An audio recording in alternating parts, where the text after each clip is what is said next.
Saint George கோட்டைக்கு முதலமைச்சர் விஜய் அவர்கள் உள்ளே செல்லக்கூடிய காட்சிகளை பார்த்தோம். இங்கே மக்கள் அந்த அளவிற்கு விஜய் அவர்கள் உள்ளே செல்லும் பொழுது மிக சந்தோஷத்தில் துள்ளி குதித்து அவர்களை வரவேற்கக்கூடிய காட்சிகளெல்லாம் நம்ம பார்த்தோம். ஒவ்வொரு அமைச்சர்கள் எல்லாருமே செயின்ட் ஜார்ஜ் கோட்டைக்குள்ளே போயிட்டு இருக்கிறாங்க. விஜய் அவர்கள் முதல் முறையாக முதலமைச்சராக பொறுப்பேற்றதுக்கு பின் முதலமைச்சராக செயின்ட் ஜார்ஜ் கோட்டைக்குள்ளே விஜய் அவர்கள் போயிருக்கிறாரு.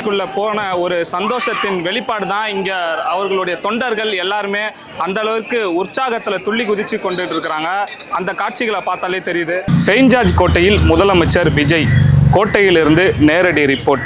இன்றைக்கு மக்கள் எல்லாருமே எதிர்பார்த்து கொண்டிருந்த நாள் தான் விஜய் அவர்கள் முதலமைச்சராக, அதாவது ஜோசப் விஜய் என்னும் நான் என்று எப்பொழுது முதலமைச்சராக பதவியேற்பார் என்று மக்கள் எல்லாருமே ஆர்வமாக ஏங்கி கொண்டிருந்த நாள் தான் இன்றைய நாள். இன்றைக்கு அது நடந்துருச்சு.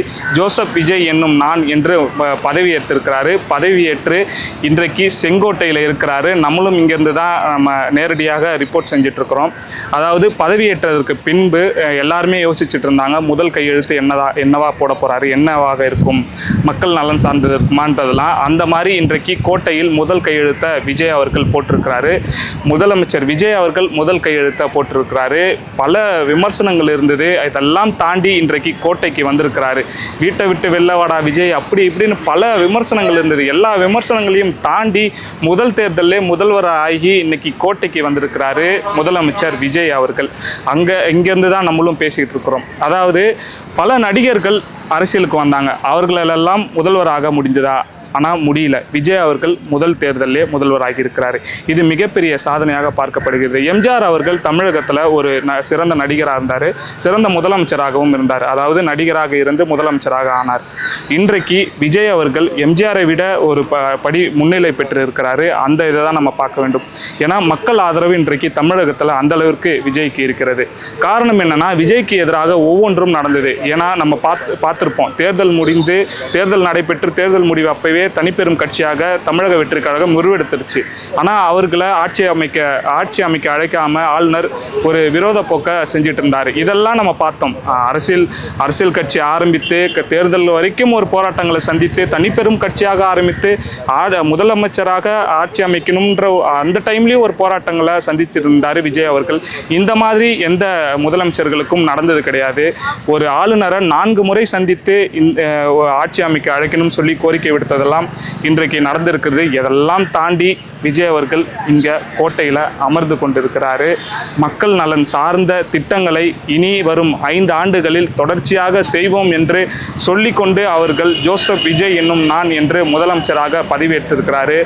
இந்த 5 வருடம் விஜய் அவர்கள் மக்களுக்கு என்னென்ன நலத்திட்டங்களை செய்ய போறாருன்ற எதிர்பார்ப்புகள் எல்லாரும் மத்தியிலுமே இருக்கிறது.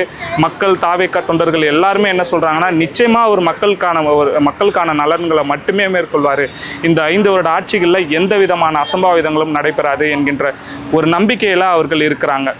நிறைய அரசியல் கட்சி தலைவர்கள் விஜய் அவர்களை என்ன சொல்லியிருந்தாங்க, விசில் அடிப்பவர்களை சட்டசபைக்கு அனுப்பக்கூடாது, தேட்டருக்கு தான் அனுப்பணும்னு சொல்லி நிறைய பேர் சொல்லிட்டு இருந்தாங்க. ஆனால் இன்றைக்கு விசில் அடிப்பவர்களை தேட்டருக்கு அனுப்பணும்னு சொன்னவர்களே விஜய் அவர்களோட சட்டசபைக்கு வந்திருக்கிறாங்க. அதுதான் ஒரு மிகப்பெரிய மாற்றத்தை விஜய் அவர்கள் செஞ்சிருக்கிறாரு.